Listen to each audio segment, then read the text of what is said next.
Sir, दारूचं दुकान एक उदाहरण म्हणून घेतेय मी.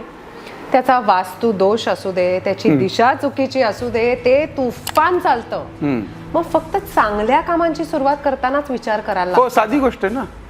मला जर लग्न करायचंय तर मला चांगल्या घरातली मुलगी बघायची, लोकांसमोर तर आणायची, संस्कार करायचे, मग तिला गणात घ्यायचंय.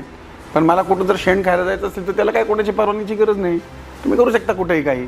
तसंच आहे चांगल्या गोष्टींना शास्त्र. आणि बघा, वास्तुशास्त्रामध्ये सुद्धा दोन आहेत, आसुरी शास्त्र पण आणि दैविक पण आहे. रावणाची संहिता पण आहे आणि विश्वकर्म्यांची पण आहे.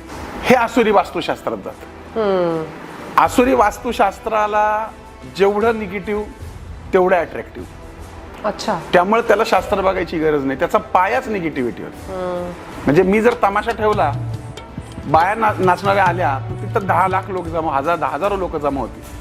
पण कीर्तन ठेवलं तर 10 लोक पण येणार नाहीत त्या ठिकाणी. कारण निगेटिव्हिटी पसरवायला सैतान मदत करतो, निगेटिव्ह शास्त्र मदत करतं. जसं पॉझिटिव्ह शास्त्र आहे तसं निगेटिव्ह पण आहे.